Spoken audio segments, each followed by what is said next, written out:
धन्यवाद हो परमपिता परमेश्वर आपके महान प्रेम और अनुग्रह के लिए। धन्यवाद हो आपकी योजनाओं के लिए। धन्यवाद हो प्रभु कलीसिया के लिए और आपके सारे प्रयोजन के लिए, जिसके द्वारा प्रभु आप हर एक विश्वासी को नए सिरे से जन्म देकर और उसके आत्मिक पालन पोषण से लेकर उसके आत्मिक परिपक्व होने तक का सारा प्रयोजन आपने किया है कलीसिया में, ताकि प्रभु हर एक व्यक्ति जो आप पर, आपके इकलौते पुत्र प्रभु यीशु मसीह पर विश्वास करता है, उसके उस बलिदान पर विश्वास करता है जो आपने अपने पुत्र का किया, ताकि वो व्यक्ति सिर्फ विश्वास ही ना करे बल्कि विश्वास के द्वारा उसके जीवन में वो कार्य शुरू हो जिसके लिए प्रभु आपने हमें कलीसिया से जोड़ा है।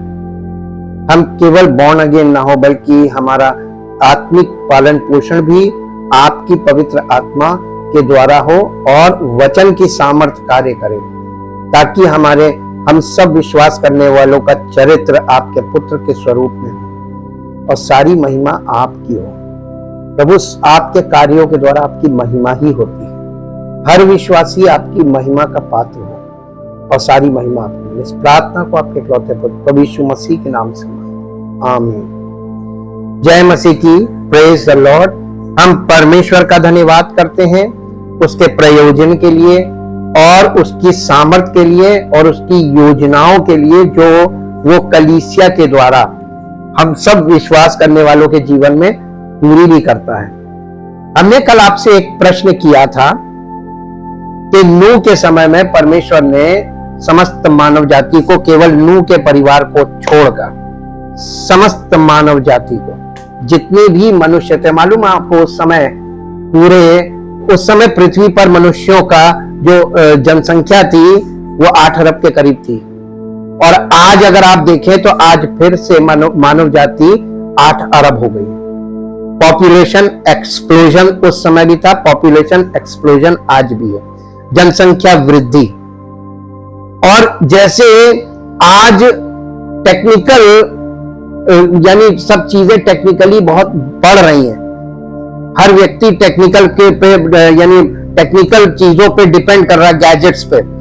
ठीक ऐसे ही उस जमाने में भी था।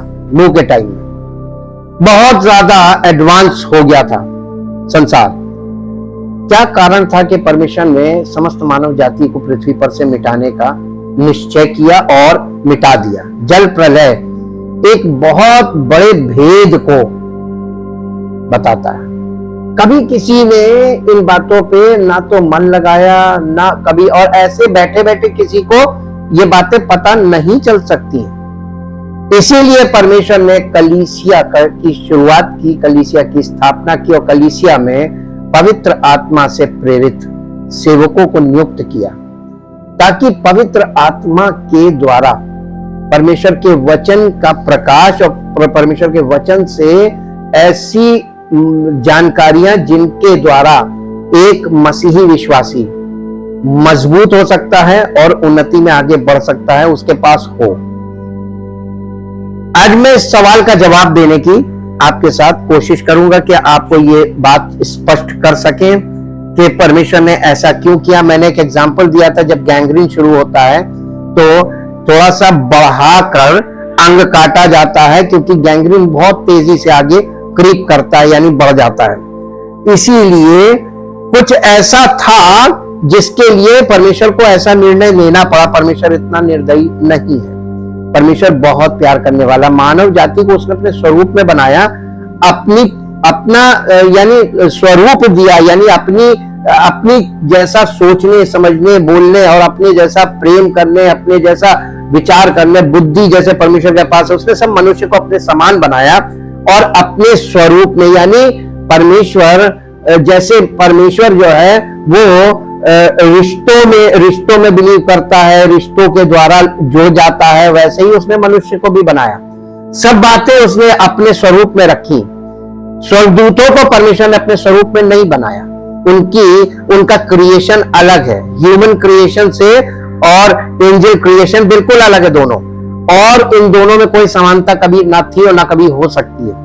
और इसी प्रकार उसने पशुओं को अलग बनाया, पक्षियों को अलग बनाया, समुद्री जीवों को अलग बनाया। तो उसमें तो ये सब जीवित प्राणी है और इन सब का शरीर अलग अलग है, इनकी सृष्टि अलग अलग तरीके से है, लेकिन मनुष्य को परमेश्वर ने विशेष रीति से रचा। परमेश्वर ने मनुष्य को आत्मा में पहले उत्पन्न किया, फिर उसके बाद हाथों से एक मिट्टी का शरीर बनाया और उसमें जीवन का श्वास फूका और आदम जीवित प्राणी बना। देखिए परमेश्वर के हाथ भी काम कर रहे हैं मनुष्य को बनाने में, लेकिन बाकी सब चीजों को उसने मुंह से बोला और चीजें प्रकट हो गई। मुंह से यानी वचन के द्वारा सब चीजों की सृष्टि हुई, लेकिन मनुष्य की सृष्टि केवल वचन के द्वारा नहीं बल्कि परमेश्वर के हाथों के द्वारा हुई। कितना ज्यादा मनुष्य को उसने विशेष उद्देश्य से बनाया था। आपको आज हम एक जो हमारा हेडिंग होगी वो ये है the inter relationship of the two realms, यानी ऊपर जो है या पृथ्वी और स्वर्ग, ये दो रेल्म हैं, दो क्षेत्र आप कह लीजिए, और इन दोनों क्षेत्रों में आपस में कुछ ऐसा है कि आपस में प्रतिदिन लेन देन भी होता है। स्वर्ग और पृथ्वी पे मनुष्य है, स्वर्ग में कौन कौन है? परमेश्वर का आत्मा है, वो तो सबसे ऊपर है, जहां मनुष्य का संपर्क हो ही नहीं सकता बिना पवित्र आत्मा के, और बॉर्न अगेन बिना पवित्र आत्मा नहीं मिल सकता, तो परमेश्वर से किसी का संपर्क हो ही नहीं सकता, असंभव चीज है। तो फिर मनुष्य का संपर्क आत्मिक जगत में किस रेल्म से होता है? शैतान की सेना, जो पहला स्वर्ग है वो शैतान की सेना वहां पर है, और इसीलिए लिखा है, उसको बोला गया है ना कि power of the king of the power of the air, यानी वो आकाश में उसका प्रभुत्व है, और उसका पहला आकाश जो है वो शैतान का स्थान है, उसका किंगडम है। आप जमीन पर खड़े होके शारीरिक मनुष्य हैं, आप शारीरिक बुद्धि से प्रार्थना करेंगे तो क्या आपकी प्रार्थना परमेश्वर तक पहुंच सकती है? आज के युग में लोग यही करते हैं, सोचते हैं हम प्रार्थना करेंगे हो जाएगा। मैं आपसे बार बार इस विषय पर प्रश्न उठाता आया, मेरी मजबूरी भी ये रही कि मैं आपको इन सब विषयों को एक लाइन में स्पष्ट नहीं कर सकता, इसलिए पार्ट अब हम उस जगह पे आ गए हैं कि हम आपको ये दिखा भी सकते हैं, बता भी सकते हैं और समझा भी सकते हैं कि नहीं, क्यों नहीं पहुंच सकती फिजिकल व्यक्ति की प्रार्थना, क्यों नहीं पहुंच सकती। अगर ऐसा संभव होता तो नई वाचा के अंतर्गत कुछ चीजें हैं जो खास ध्यान देने वाली है। मसीह में, कलीसिया में, ये दो कंडीशन बहुत इंपॉर्टेंट है। कोई व्यक्ति मसीह में और कलीसिया में अगर है तो उसकी एक्सेस परमेश्वर तक है, पहुंच जिसको बोलते हैं, आपकी पहुंच हो जाती है। आप प्रार्थना करेंगे तो पहुंचेगी। ये पहुंच बनती है मसीह में और कलीसिया में, बस इसके अलावा कोई रास्ता नहीं। ये सीखना और समझना कि क्यों ऐसा होता है। अब सबसे पहले हम शुरू करेंगे कि परमेश्वर ने उस सभ्यता को क्यों मिटा दिया जल प्रलय से। मेरे साथ अब उत्पत्ति की पुस्तक में चले, उसका 6 अध्याय निकालें और 1 पद से 4 पद तक पढ़ेंगे, पहले पद से 4 पद तक। फिर जब मनुष्य भूमि के ऊपर बहुत बढ़ने लगे और उनके बेटियां उत्पन्न हुई, तब परमेश्वर के पुत्रों ने मनुष्यों की पुत्रियों को देखा कि वे सुंदर हैं, और उन्होंने जिस को चाहा उनसे विवाह कर लिया। तब यहोवा ने कहा मेरा आत्मा मनुष्य से सदा लोग विवाद करता न रहेगा, क्योंकि मनुष्य भी शरीर ही है, उसकी आयु 120 वर्ष की होगी। उन दिनों में कौन रहता था? ये कहां से आ गए? परमेश्वर ने तो आदम और हवा को बनाया, तो दानव कहां से आ गए? तो परमेश्वर के पुत्र कौन है वहां पर? परमेश्वर के पुत्र जो हैं वो लूसीफर के साथ जितने भी दूत गिराए गए थे, इनको कहते हैं फॉलन एंजल्स। और ये फॉलन एंजल्स डायरेक्ट स्त्रियों से संपर्क नहीं कर सकते, क्योंकि स्त्री ह्यूमन बॉडी में है और वो एंजेलिक क्रिएशन है, ये आपस में कनेक्शन नहीं होता है।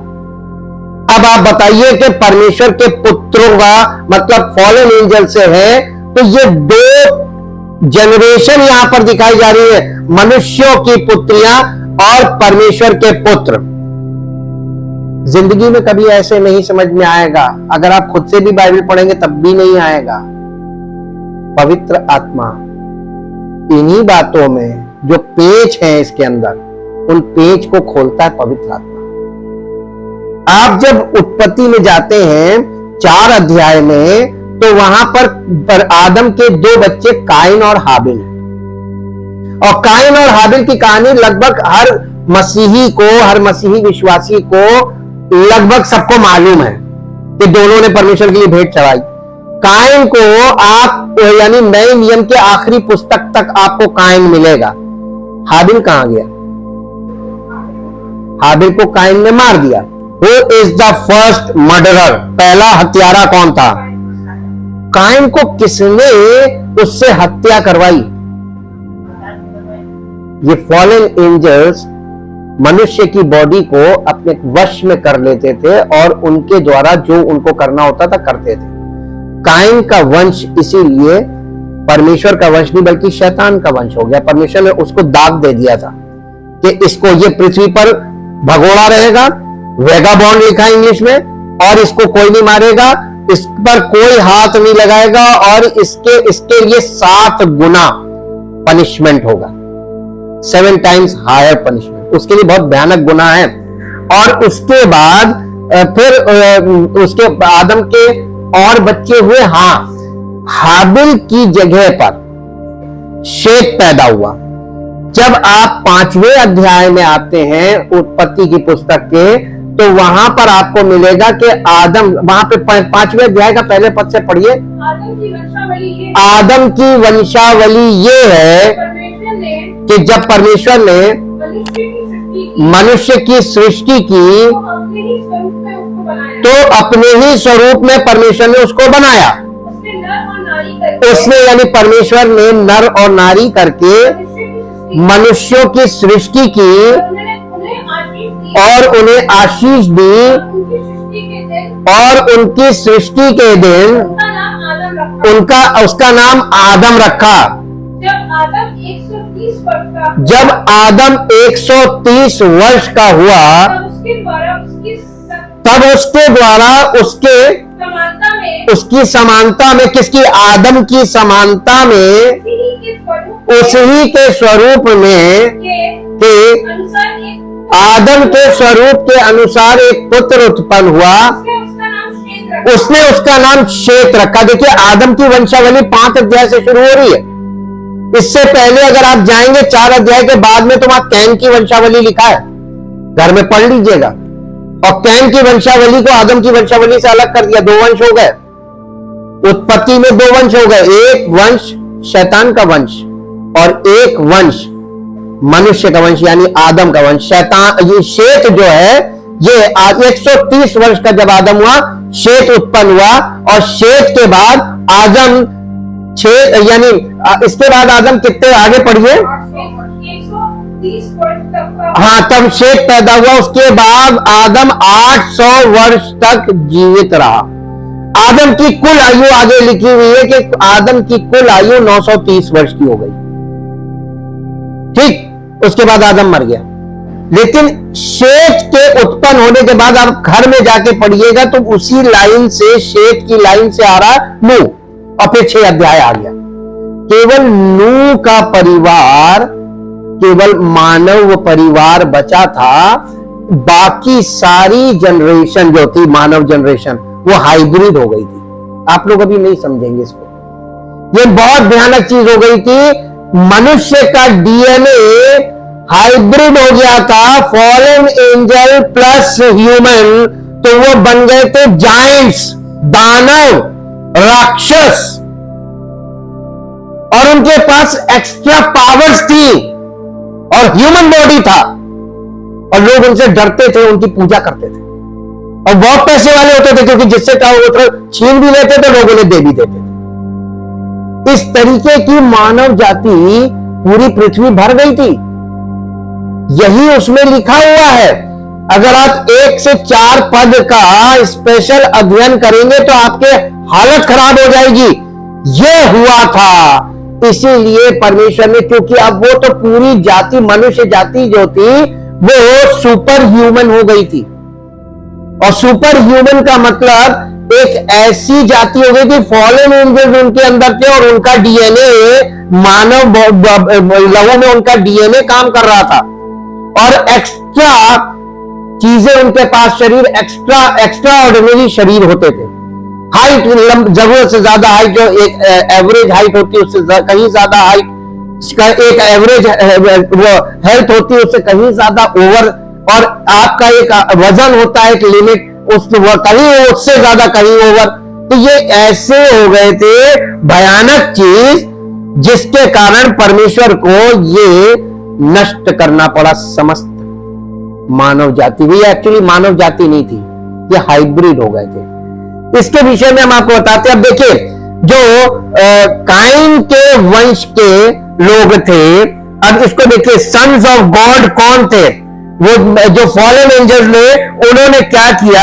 उन्होंने शेत वंश के पुरुषों को पजेस कर लिया, क्योंकि ये परमेश्वर के वंश थे। इनको अपने कब्जे में ले लिया, इन पर वो, इनमें समा गए, और ये गॉडली लाइन थी।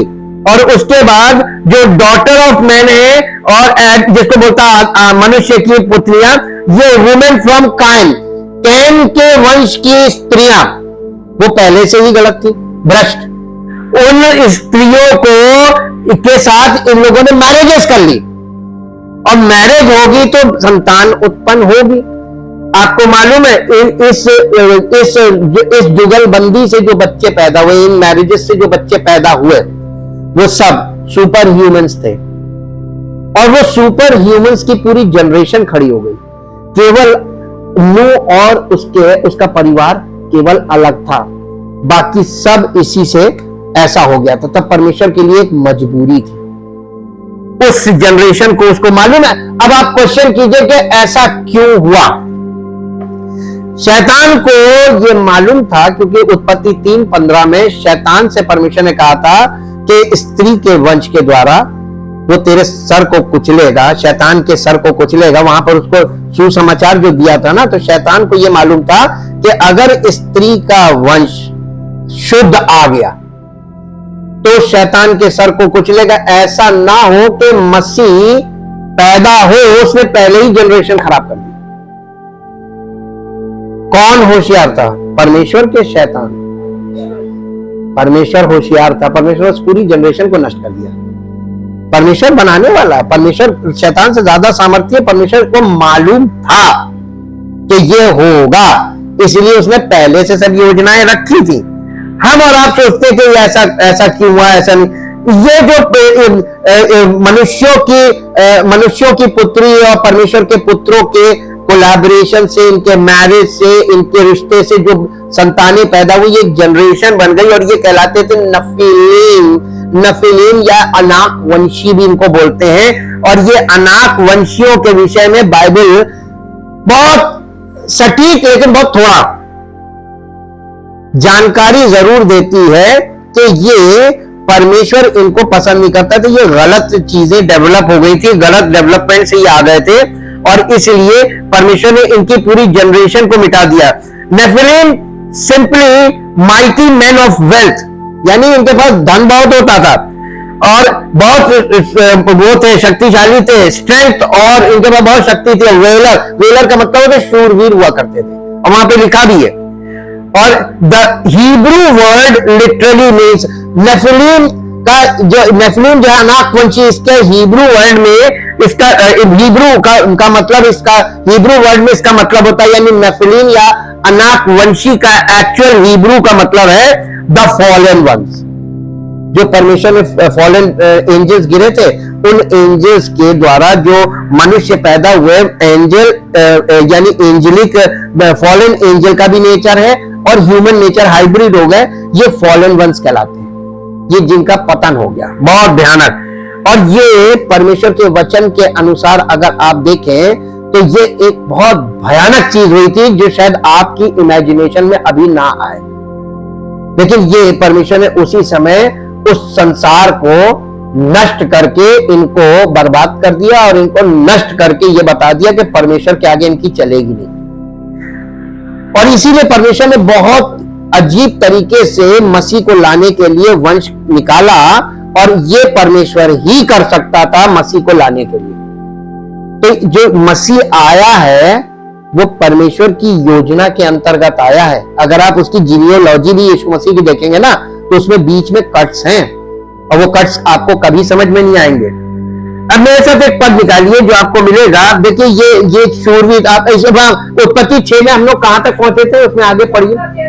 हाँ, उन दिनों में पृथ्वी पर दानव रहते थे, ये नेफिलीम रहते थे, इन्हीं की जनरेशन थी, इन्हीं को परमेश्वर को खत्म करना था। दानव रहते थे, और इसके पश्चात जब परमेश्वर के पुत्र मनुष्यों की पुत्रियों के पास गए, तब उनके द्वारा जो पुत्र उत्पन्न हुए वो शूरवीर होते थे,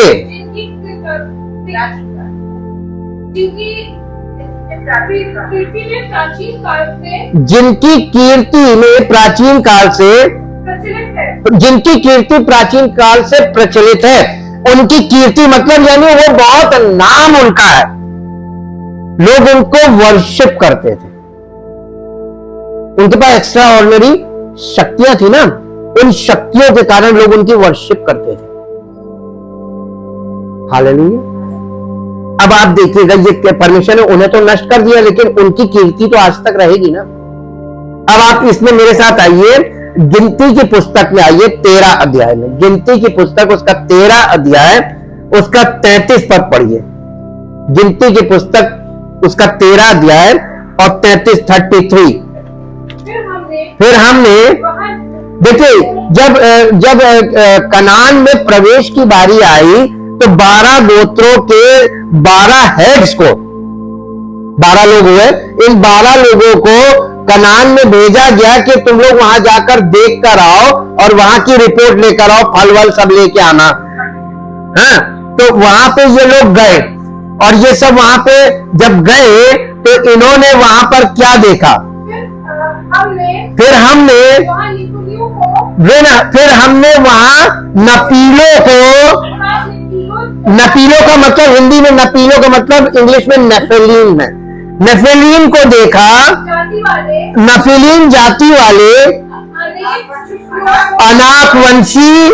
अनाकवंशियों को, अरे बाप रे, परमेश्वर ने उत्पत्ति में नष्ट कर दिया था, लेकिन शैतान की वो फॉलन नेचर फॉलन एंजल्स अपना काम फिर भी कर रहे थे, तो कहीं कहीं इनके वंशज रह गए थे।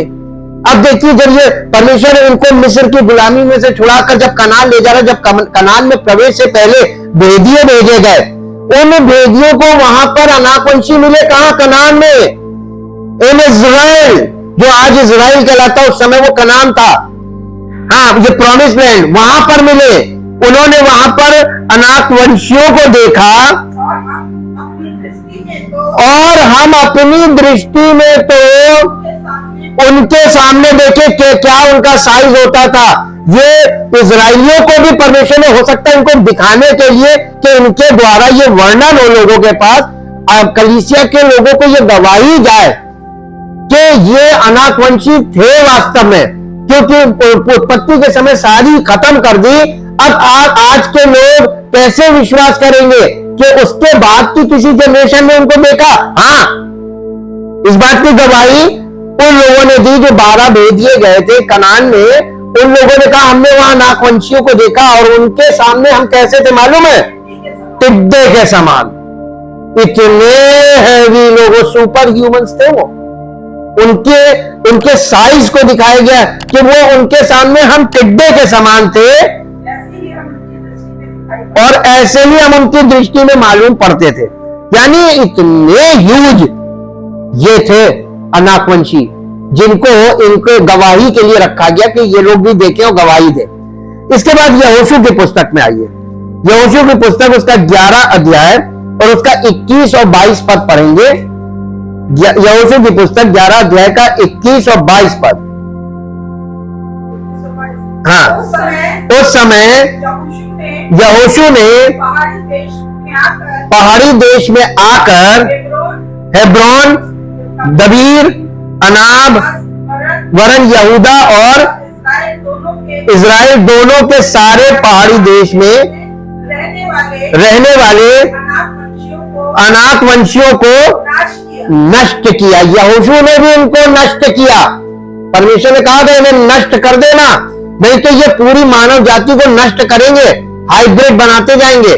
जी, यहोशू ने नगरों समेत उनका सत्यानाश कर डाला। जी, इजराइलियों के देश में कोई अनाकी ना रह गया, केवल अज्जा, गत और अशदोद में कोई कोई रह गए। यानी उसके बावजूद, इतने खत्म करने के बावजूद कहीं कहीं पर ये थे, रह गए। हाँ, तो इसका मतलब बाइबल आगे भी बता रही है कि ये, तो आपको मालूम है जो नूह के दिनों में हुआ वो फिर से होगा। और आज साइंस सुपर ह्यूमंस की तैयारी कर रही है, फिर वही चीज हो रही है। जैसा नूह के दिनों में वैसे ही मनुष्य के पुत्र के दिनों में हर चीज समानता में आपको मिलेगी। और ये एक मेरे साथ एक पद और निकालें, ये बहुत इंपॉर्टेंट है हमें जानना, क्योंकि परमेश्वर के वचन में परमेश्वर कभी भी मानव जाति को जिस तरीके से उत्पत्ति में उसने जल प्रलय से नष्ट किया, ऐसा तो कभी नहीं किया कि सबको खत्म कर दिया। लेकिन वहां पर एक बहुत बड़ा स्पिरिचुअल भेद भी छिपा हुआ। परमेश्वर ने एक नूह को और उसके बच्चों को, यानी एक वंश को बचाया। और अगर आप देखें तो हम लोग ये कह सकते हैं कि आदम के बाद नूह से फिर रिक्रिएशन शुरू हुआ। उत्पत्ति 9 अध्याय में परमेश्वर ने नूह और उसके पुत्रों को आशीष दी, जैसे शुरू में आदम को दी थी, और उनसे कहा फूलो फलो पृथ्वी में भर जाओ। और नूह के समय से फिर, तो इसलिए ये नूह से आज तक जो चला आ रहा है, हम लोग नूह के वंशज हैं। और इस तरीके से परमेश्वर ने कैरी कटा के हमको कैसे कनेक्ट किया, ताकि हम अनाक वंशियों के वंश में ना जोड़ पाए। अब मेरे साथ एक पद और निकालिए जो आपको मिलेगा, पहला कुरिन्थियों 8 अध्याय, पहला कुरिन्थियों 8 अध्याय का 5 और 6 पद पढ़ेंगे। पहला कुरिन्थियों 8 अध्याय उसका 5 और 6 पद। अब मृत्यु के समान नहीं, 8 अध्याय का 5 और 6 पद।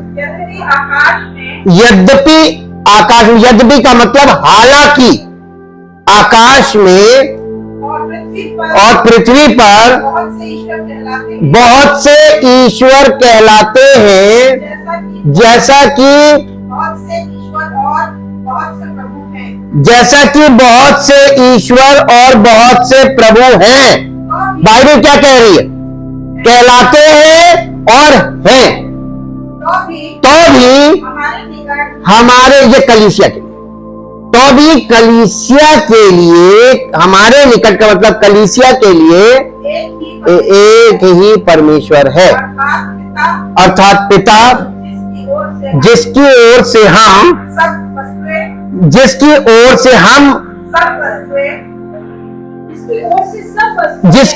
सब वस्तुएं हैं और हम उसी के लिए हैं, और एक ही प्रभु है, अर्थात यीशु मसीह। ये कलीसिया के लिए है जी, जिसके द्वारा सब वस्तुएं हुई और हम भी उसी के द्वारा हैं। ये कलीसिया के लिए, ये इंडिविजुअल के लिए नहीं बोला जा रहा, ये कलीसिया के लिए। इसमें जो पत्रियां लिखी हुई है ना, ये लेटर्स टू द चर्चेस था, लेटर्स टू इंडिविजुअल नहीं था। और कई बार मसीही विश्वासी पत्रियों को पढ़ के डायरेक्ट सोचते हैं कि एक इंडिविजुअल, हाँ, आप अगर कलीसिया के साथ कनेक्ट हैं तो आप इसमें इन्वॉल्व हैं, आपको लेकर बात की जा रही है। आप जैसे आदम ने हवा जो थी वो आदम में थी, वैसे ही अब हम मसीह में हैं, मसीह की देह में हैं तो हम मसीह में हैं, और मसीह से अलग होके हम मसीह में नहीं है, हम अलग इंडिविजुअल बन जाते हैं। तो कलीसिया में आपका कलीसिया में अगर आप हैं और आप कलीसिया का अंग हैं, मसीह का अंग है, कलीसिया का हिस्सा है, तो आपके लिए एक ही पिता है और एक ही पुत्र यानी प्रभु है, और उसी के द्वारा सब कुछ, और हम उसी के हैं यानी उस प्रभु के हैं। ये कनेक्शन बताया जा रहा है और ये बात बताई जा रही है कि ईश्वर, बहुत से ईश्वर और बहुत से देवता हैं। अब बताइए, बाइबल मना कर रही है या कह रही है? और लोग इस एग्जिस्टेंस को नहीं मानकर फंस जाएंगे। अगर आप ये सोचते हैं कि नहीं है, हल्के में मत लेना। अब इसके बाद एक पद और पढ़िए जो आपको मिलेगा यहूदा की पुस्तक, यहूदा की पत्री, प्रकाशित वाक्य से पहले है, एक ही अध्याय है, उसमें उसका 6वां पद पढ़िए। यहूदा, फिर जो स्वर्गदूतों ने जिन स्वर्गदूतों ने अपने पद को स्थिर ना रखा, वरन अपने निज निवास को छोड़ दिया, उसने उनको भी उस भीषण दिन के न्याय के लिए अंधकार में, जो सदा काल के लिए है, बंधनों में रखा है। ये परमेश्वर के वचन में क्या लिखा हुआ है यहां पे? ये किनके बारे में बात कर रहा है? ये वही उत्पत्ति वाले फॉलन एंजल्स के बारे में यहां पे लिखा हुआ है कि जिन स्वर्गदूतों ने अपने पद को स्थिर ना रखा, बल्कि वो मनुष्यों में जाकर मिल गए। आपको मालूम है स्वर्गदूत मैरिज नहीं कर सकते, उनके लिए अलाउड नहीं है। मेरे साथ एक पद निकालिए जो आपको मिलेगा मत्ती रचित सुसमाचार 22 अध्याय, मत्ती रचित सुसमाचार 22 अध्याय। जब एक स्त्री का पुनरुत्थान और विवाह को लेकर यीशु मसीह के सामने सदूकी और ये कहने लगे, सदूकी जो है वो कहते हैं कि मरे हुओं का पुनरुत्थान नहीं है, और वो यीशु मसीह के पास आकर पूछने लगे कि मूसा की व्यवस्था के अनुसार एक भाई ने किसी स्त्री से विवाह किया और वो निसंतान मर गया, फिर उसके दूसरे भाई ने विवाह किया, वो भी निसंतान मर गया, यूं करके उस स्त्री से 7 भाइयों ने विवाह किया और 7 निसंतान मर गए। तब उन्होंने प्रश्न किया कि वो पुनरुत्थान में किसकी पत्नी कहलाएगी? इस बात पर यीशु मसीह ने उनको जवाब दिया, उसमें ये भेद छिपा हुआ है। 22 अध्याय का 30 पद पढ़िए। क्योंकि जी उठने पर वे ना विवाह करेंगे, ना विवाह में दिए जाएंगे, परंतु स्वर्ग में परमेश्वर के दूतों के समान यानी स्वर्गदूतों के समान होंगे। स्वर्गदूत विवाह नहीं करते, लेकिन ये फॉलन एंजल्स ने अपने इस नियम को तोड़ दिया था। यही यहूदा में लिखा हुआ, और उन्होंने मनुष्यों में समाकर, मनुष्य की देह में होकर और स्त्रियों से विवाह करके अनाकवंशी पैदा कर दिया, हाइब्रिड। ये थे अनाकवंशी। परमेश्वर ने सही किया था कि गलत किया था? जल प्रलय सही था कि गलत था? नहीं तो आज हम लोग इंसान नहीं होते रहे, इंसान का वजूद खत्म कर दिया था। इसलिए परमेश्वर ने उस संसार को एकदम जल प्रलय से नष्ट किया, लेकिन नूह और उसके परिवार को बचाया। और इसमें एक भेद जो छिपा हुआ है कि नूह का वंश। अब आप देखिए, मेरे साथ निकालिए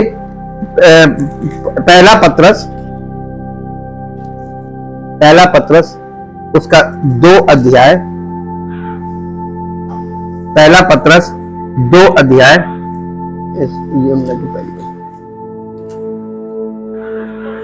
पहला पत्रस 2 अध्याय का 8 और 9 पद पढ़िए। 9 पद पढ़िए, 9 पद। पर तुम एक मिनट रुक जाइएगा। कलीसिया को यहां पर क्या बोला जा रहा है? ये कलीसिया को बोला जा रहा है, इंडिविजुअल को नहीं बोला जा रहा। पर तुम एक चुना हुआ कलीसिया एक चुना हुआ वंश है। तुम एक चुना हुआ वंश और राजपदधारी याजकों का समाज, ये कलीसिया एक समाज है, वो भी राजपदधारी याजकों का समाज है। ये न्यू क्रिएशन में आता है जी। और पवित्र लोग, और पवित्र लोग और परमेश्वर की निज प्रजा, और परमेश्वर की निज प्रजा, ये कलीसिया को बोला जा रहा है यहाँ पे, बॉडी ऑफ क्राइस्ट को। तुम एक चुना हुआ वंश, आपको मालूम है अब्राहम से परमेश्वर ने कहा था इजहाक ही से तेरा वंश चलेगा, और इजहाक के वंश से कौन आया? यीशु मसीह। और यीशु मसीह से ही परमेश्वर का वंश चलता है। परमेश्वर वंश पे बहुत ध्यान दे रहा शुरू से, मालूम क्यों? क्योंकि आदम के वंश को, मनुष्य के वंश को बिगाड़ दिया गया था, तो परमेश्वर का फोकस वंश से भी है। और इसीलिए उसने कहा था अपने पुत्र के लिए कि स्त्री का वंश, स्त्री का वंश। और यीशु मसीह को देखिए, उसके जन्म में पुरुष नहीं है, स्त्री का वंश है, और उसको दाऊद के वंश में जोड़ दिया। ये परमेश्वर ही कर सकता है। और इसी प्रकार से जब हम इन चीजों को देखते हैं, परमेश्वर ने कितना अद्भुत काम किया है। मैं आपको ये इंटर रिलेशनशिप इसलिए बता रहा हूं कि स्वर्ग में ये जो फॉलन एंजल्स हैं, ये किसी भी मनुष्य के शरीर में समा कर और किसी से भी विवाह करके उसमें एक वंश पैदा कर सकते हैं। और ऐसा किया गया था और ऐसा हो सकता है। इसलिए हमें बहुत सावधान रहने की जरूरत है। अंडरस्टैंडिंग लेवल बहुत अच्छा होना चाहिए। कलीसिया इसीलिए बनाई गई है, आपको एक नया वंश, इसीलिए लिखा है जो कोई मसीह में वो नई सृष्टि है। हमें परमेश्वर एक ऐसा वंश बना रहा है जिसमें करप्शन नहीं एंट्री कर सकता, दुष्ट आत्माएं हमको टच नहीं कर सकती। ये केवल मसीह में और कलीसिया में ये सुरक्षा आपको मिलती है। एक और चीज मैं आपको दिखा सकता हूं। डैनियल नबी की पुस्तक में आए, डैनियल नबी की पुस्तक में दिखाया आपको कि कैसे ये फॉलन एंजल्स कितना पावरफुल होते हैं और क्या क्या कर सकते हैं। और जैसे कि मैंने आपसे कहा था कि अगर आप प्रार्थना करें पृथ्वी पर से तो आपकी प्रार्थना का वहां तक पहुंच पाएगी, और मैंने आपको बताया नहीं, उसका कारण मैं दिखाता हूं। 9 अध्याय में आइए, 9 अध्याय डैनियल की पुस्तक 9 अध्याय, और इसके पहले पद से पढ़िए। मादी शयश का पुत्र दारा, जो कसदियों के देश पर राजा ठहराया गया था, उसके राज्य के पहले वर्ष में मुझ डैनियल ने शास्त्र के द्वारा समझ लिया कि यरूशलेम की उजड़ी हुई दशा यहोवा के उस वचन के अनुसार जो यिर्मयाह नबी के पास पहुंचा था, कुछ वर्षों के बीतने पर अर्थात 70 वर्ष के बाद पूरी हो जाएगी। इसलिए ये यशायाह नबी की पुस्तक पढ़ रहा था डैनियल, और उसमें एक भविष्यवाणी है, और वो भविष्यवाणी यशायाह में लिखी हुई है। और उस भविष्यवाणी को पढ़ने के बाद ये विचलित हो गया कि तेरे और तेरे लोगों के लिए, तेरे शहर और तेरे लोगों के लिए 70 सप्ताह ठहराए गए। ये यहूदियों के लिए प्रोफेसी थी, इनके अंत के लिए, और उसके अंत तक यानी यीशु मसीह के आने का, और ये पूरा इसमें विवरण इसको मिलता है। आप इसको अब पढ़िए कि ये क्या प्रोफेसी थी जिसे ये समझना मांग रहा था। और मैं इसका 18 पद पढ़िए, 18 पद, ये 9 अध्याय का 18 पद। हे मेरे परमेश्वर, कान लगाकर सुन, आंख खोलकर हमारी उजड़ी हुई दशा, कान लगाकर हमारी सुन और आंख खोलकर हमारी उजड़ी हुई दशा को, और उस नगर की भी जो तू है, जो तेरा है, तेरा कहलाता है, देख, क्योंकि हम जो तेरे धर्म के कामों पर नहीं वरन अब तेरी बड़ी दया ही के कामों पर भरोसा रखकर ये प्रार्थना कर रहे हैं। ये प्रार्थना धर्म के कामों के आधार पर नहीं की जा रही है। यानी डैनियल अपने आप को धर्मी नहीं कह रहा मैं पापी हूं, प्रभु दया कर। और ये मैं धर्म के कारण प्रार्थना नहीं कर रहा हूं, बल्कि बड़ी तेरी बड़ी दया के कारण वो कर रहा हूं। और फिर कह रहा है, हे प्रभु सुन ले, हे प्रभु पाप क्षमा कर, हे प्रभु ध्यान देकर जो करना है उसे कर, विलंब ना कर। हे मेरे परमेश्वर, तेरा नगर और तेरी प्रजा तेरी ही कहलाती है, इसलिए अपने नाम के निमित्त ऐसा ही कर। ये प्रोफेसी को लेकर बहुत परेशान हो गया था। अब आपको मालूम है, इसने जब परमेश्वर से ये कहा, ये प्रोफेसी को मुझे समझाइए, ये है क्या, इसके विषय में वो अंडरस्टैंडिंग मांग रहा था, क्लैरिटी मांग रहा था, स्टडी मांग रहा था, तब मालूम क्या हुआ? 20 पद से पढ़िए, 20 पद से। इस प्रकार मैं प्रार्थना करता और अपने इजरायली भाइयों, जाति भाइयों के पाप का अंगीकार करता हुआ अपने परमेश्वर के सन्मुख, हाँ, उसके पवित्र पर्वत के लिए गिड़गिड़ा कर विनती करता ही था। तब वो पुरुष जो जिब्राइल, वो पुरुष जिब्राइल जिसे मैंने उस समय देखा जब मुझे पहले दर्शन हुआ था, उसने वेग से उड़ने की आज्ञा पाकर सांझ के अन्न बलि के समय मुझको छू लिया। उसने मुझसे कहा, हे दानियल, मैं तुझे बुद्धि और प्रवीणता देने के लिए अभी निकल आया हूं। जब तू गिड़गिड़ाकर विनती करने लगा तब ही इसकी आज्ञा निकली, इसलिए मैं तुझे बताने आया हूं, क्योंकि तू अति प्रिय ठहरा है परमेश्वर की दृष्टि में। इसलिए उस विषय को समझ ले और दर्शन की बात का अर्थ जान ले। यानी उस प्रोफेसी को समझाने आया, और ये प्रोफेसी किसके बारे में थी? यीशु मसीह की फर्स्ट कमिंग और उसकी सेकंड कमिंग, दोनों के बारे में ये थी। आप इसको घर में पढ़ लीजिएगा। अब इसके बाद 10 अध्याय के 12 पद से पढ़िए, 12, 13, 14 पद पढ़िए। 10 अध्याय के फिर उसने मुझसे कहा, हे डैनियल, मत डर, क्योंकि पहले ही दिन को जब तूने समझने बूझने के लिए मन लगाया और अपने परमेश्वर के सामने अपने को दीन किया, उसी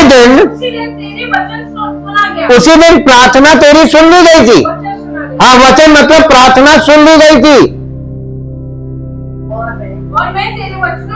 और मैं तेरे वचनों के कारण आ गया हूं।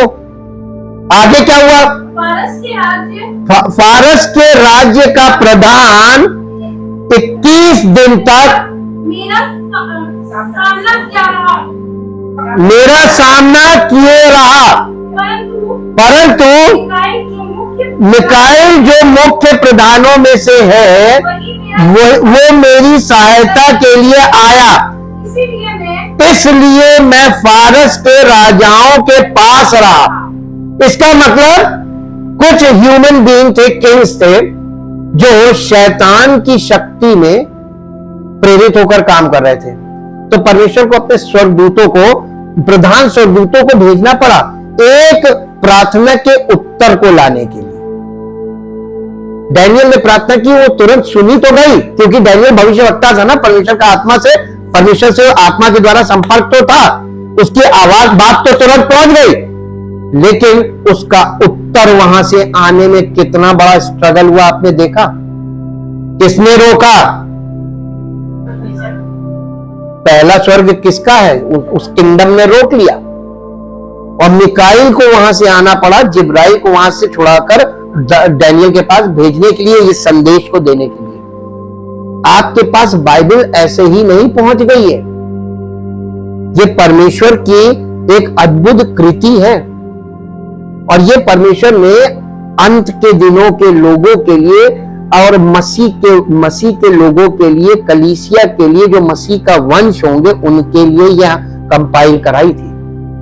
और ये बिना पवित्र आत्मा के इसका उपयोग कोई जो करता है वो दुरुपयोग माना जाता है, और कलीसिया के अलावा इसका और कोई संबंध है नहीं, एक व्यक्ति से व्यक्तिगत नहीं है ये।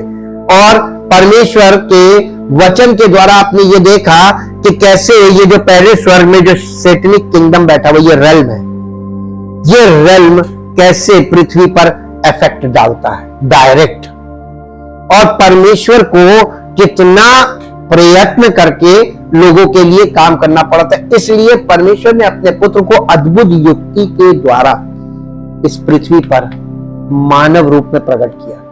और उसके द्वारा उद्धार के कार्य को पूरा किया, और कलीसिया के द्वारा आज हमको और आपको मसीह के वंश में तैयार करने के लिए कलीसिया का प्रयोजन रखा है। और कलीसिया की जो फाउंडेशन है वो मालूम कौन है? और यीशु मसीह क्या है मालूम है? चट्टान। तो कलीसिया अगर चट्टान पर नहीं है, चट्टान का मतलब मालूम है आपको? चट्टान का मतलब है, चट्टान पर के वे हैं जिन्होंने जो वचन को सुनते और मानते हैं। यीशु मसीह ने इन बातों को बहुत आसानी से बोला था कि दो मनुष्य जिन्होंने घर बनाया, वहां पे फाउंडेशन की बात कर रहा है कि धन्य है वे, उसने बोला कि जो मेरी इन बातों को सुनता और मानता है वो उस मनुष्य के समान है जिसने अपना घर चट्टान पर बनाया। यानी फाउंडेशन, चट्टान जो है वो फाउंडेशन है, और कलीसिया में, कलीसिया जो मसीह में है, मसीह जिस कलीसिया यानी मसीह की जो कलीसिया है वो परमेश्वर के वचन को सुनकर मानने वाले लोगों की कलीसिया मसीह की कलीसिया जो वचन पर आधारित है। और वहीं पवित्र आत्मा पिता पुत्र, और कलीसिया मालूम है, कलीसिया में दोनों रेल्म होते हैं। हम शारीरिक मनुष्य हैं, हम शारीरिक रूप से जमा हैं, लेकिन यहाँ पे हेवनली रेल्म उतर आता है, लेकिन ये परमेश्वर वाला रेल्म उतरता है, किंगडम ऑफ गॉड, उसका तख्त लग जाता है, और परमेश्वर पिता पुत्र पवित्र आत्मा व्यक्तिगत तौर पर कलीसिया में लोगों के जीवनों में कार्य करते हैं। इसीलिए मैं आपको उभारता हूं संडे के लिए। आप हफ्ते भर नहीं आ पाते, कोई प्रॉब्लम नहीं, लेकिन संडे मस्ट है। परमेश्वर की उपस्थिति में आपको शारीरिक तौर पर, व्यक्तिगत तौर पर उपस्थित होना अनिवार्य है।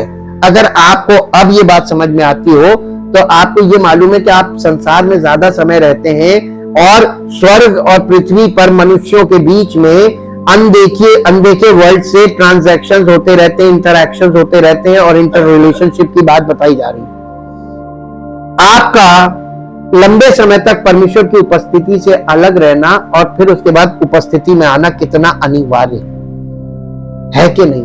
तभी यीशु मसीह ने कहा था कि जो कोई मुझ पर विश्वास करेगा वो भीतर बाहर आ जाएगा, उद्धार पाएगा, और उद्धार के बिना आप भीतर बाहर नहीं हो सकते।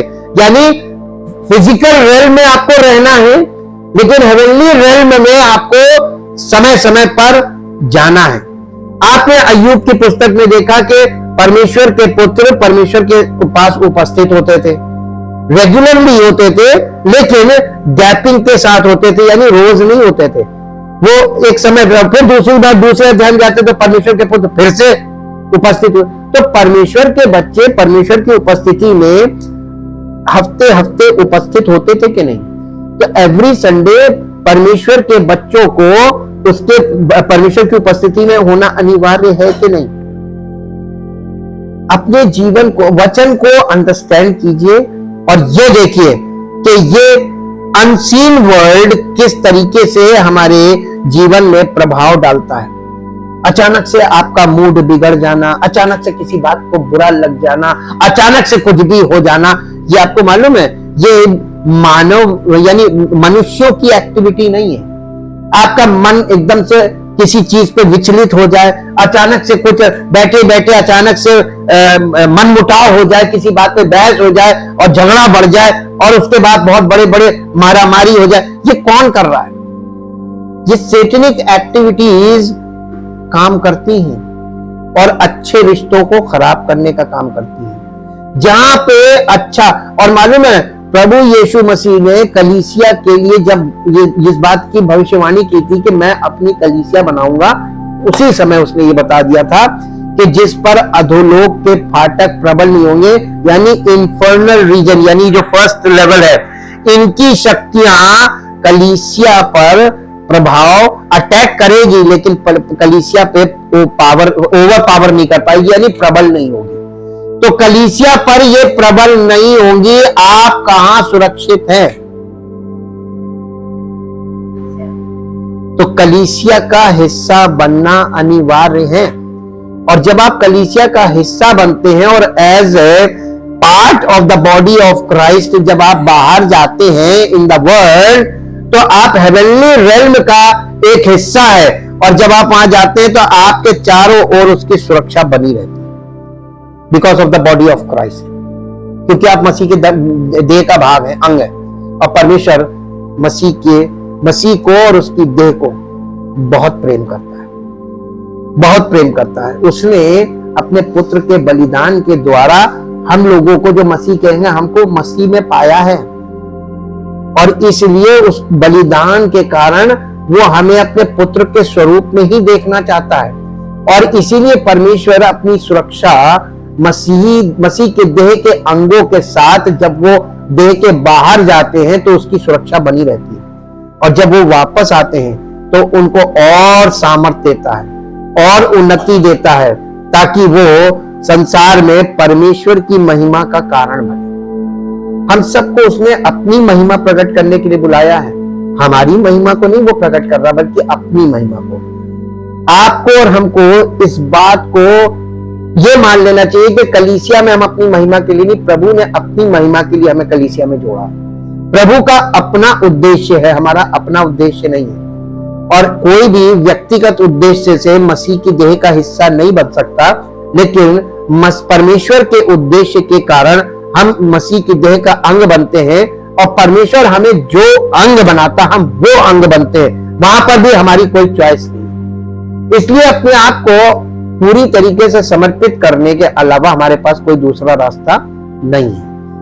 इसलिए आइए हम अपने आप को संपूर्ण रीति से देह सहित, देह प्राण आत्मा पूरा कंप्लीट समर्पित करें पिता, पुत्र और पवित्र आत्मा को, ताकि हम मसीह की देह के अंग के योग्य परमेश्वर हमें बनाए, और हमें परमेश्वर जो कुछ बनाए और हमसे जो जिस प्रकार की सेवा वो कराना चाहता है वो कराए, उसकी मर्जी पूरी हो और उसकी महिमा प्रकट हो और हमारा जीवन उसको समर्पित हो। इसीलिए रोमियो में कहा गया है कि अपने शरीरों को जीवित, पवित्र और परमेश्वर को भावता हुआ बलिदान करके चढ़ाओ, यही तुम्हारी आत्मिक सेवा है।